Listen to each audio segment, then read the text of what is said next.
Hello, lovely loves. So I wanted to do a quick video on criticism and how to deal with it and how to even recognize it. Hopefully I don't get interrupted a whole bunch of times by my kids. Okay, so first of all, I'm gonna go ahead and scroll on here. I'm gonna edit 3 different definitions. The first definition is of what criticism is. And it's the analysis and judgment of the merits and faults of a literary or artistic work. So it's a judgment that you're placing on something else and you're analyzing it. The next definition I want to do, the second one, is the definition of critique. So to critique something is also a detailed analysis and assessment of something, especially a literary, philosophical, or political theory. It doesn't include a judgment, it's just an analysis and assessment. And then the last definition I want to use, the third one I wanted to show you guys, is the definition of communication. And communication is the successful conveying or sharing of ideas and feelings. So first of all, I wanted to discuss criticism. And let me first say that communication is not criticism. So if someone is sharing a feeling or an idea with you, it's not the same as them taking a fault in what you're doing or seeing a mistake in your idea or your feeling.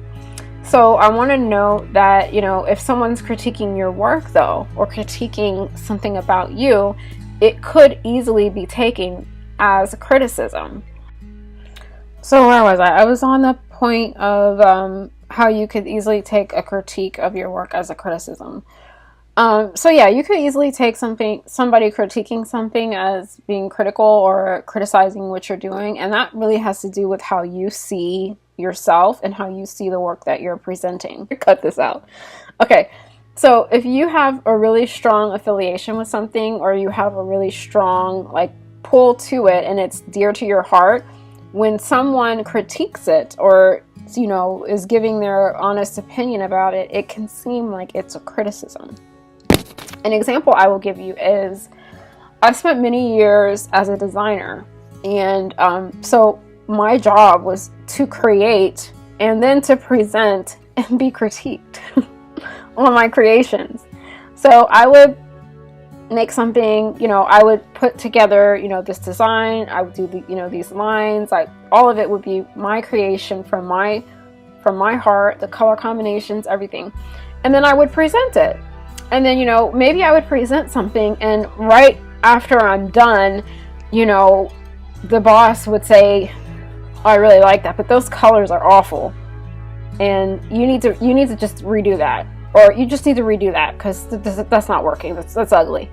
Now, if I had a strong affiliation with what I had done, that would hurt. When he says, you need to just redo this whole thing, that would hurt. Because I've decided that this is now an extension of me. When in reality, who I am is totally invulnerable. But if I'm equating myself to this thing, when it's critiqued, it hurts. And so, you have to understand that, first of all, you need to understand that everyone that you're in contact with, hold them in the highest regard.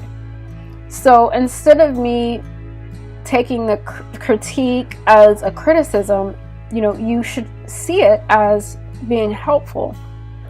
So, maybe he's saying, oh, I don't like that color, because obviously in his past, or maybe in the company's past, they had put these colors together and they bombed. They bombed everywhere, so they didn't sell. So now he's saying to me, I don't like those colors immediately, because he already has in his mind that these colors are not going to work in the market. And so my job, rather than to take offense to something that I created, is to then say, okay, I got you. I understand. Let me try it another way. Because that's the job. Now, if it was something else, and let's say I'm being criticized about, I can give you a serious one, like a real actual criticism. When I first had my daughter, you carry this child, you create kind of a life, a whole little body, I should say, a whole little body gets created in you.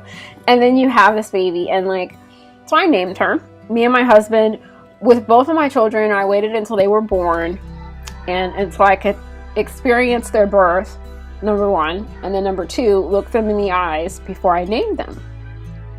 So I named my daughter, and immediately there's all this pushback from people. Like, I tell my mom, oh, she doesn't look like that. You sure you want to name her that? They're still trying to change it, right? You can still change that name, can't you?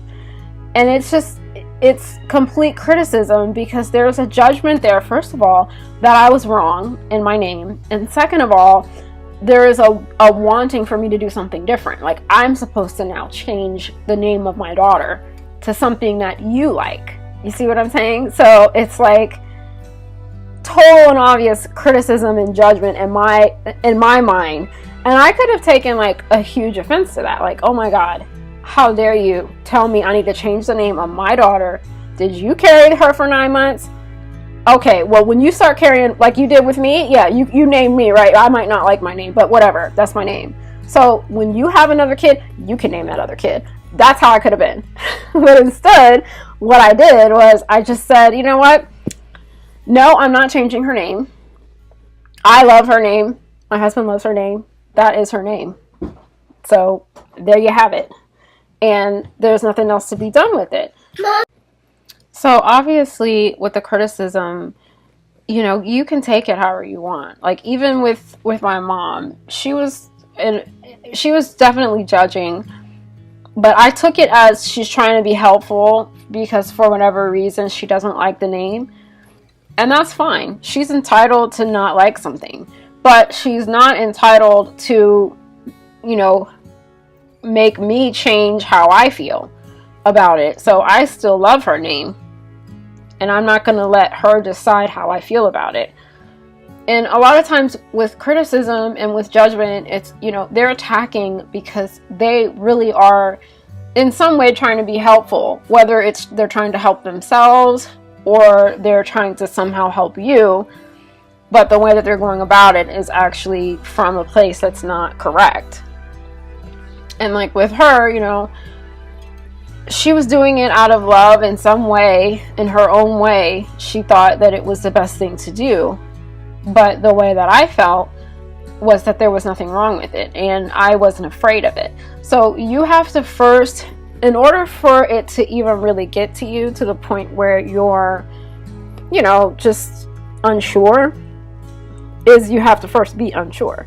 So you first have to have the feeling of, maybe what I'm doing is not right, or maybe what I'm doing is somehow incorrect. And I mean, of course I felt that way about my daughter. I mean, naming someone is huge.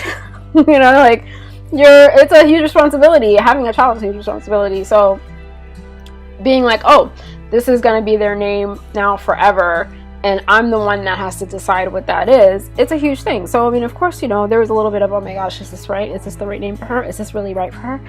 But at the end of the day, you just have to do what is authentically you and what feels right.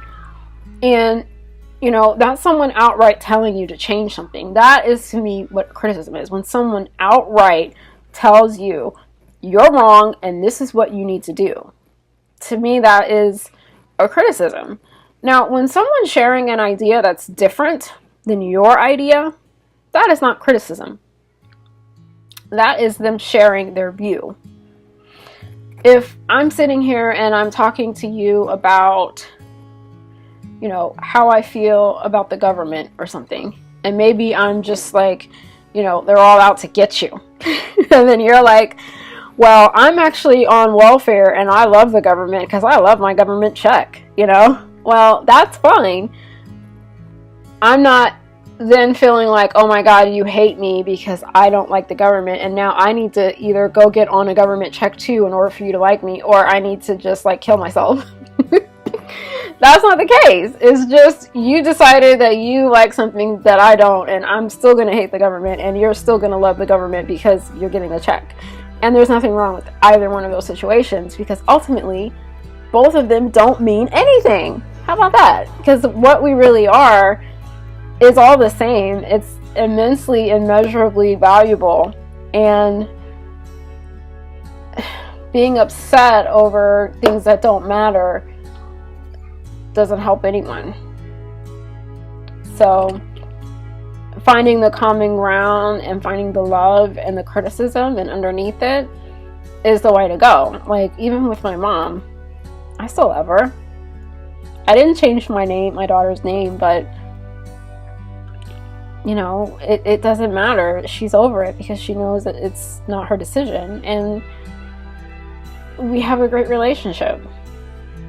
And this is how it should be with everyone, even those that criticize you. You have to be able to get past it.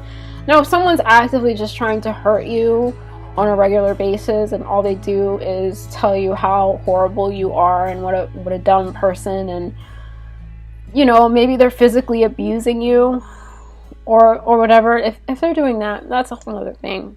And you have to go where you have peace. And if someone is, you know, hurting you to the point where you have no peace, then obviously you've agreed to something where you need to take the, you know, the steps to get away from it, because being in a state of unsafety like that is never healthy. So anyhow, I just wanted to get that out, even though I was interrupted like 3 times. Hopefully I'll be able to edit this. But thank you for listening. Later, loves. Bye.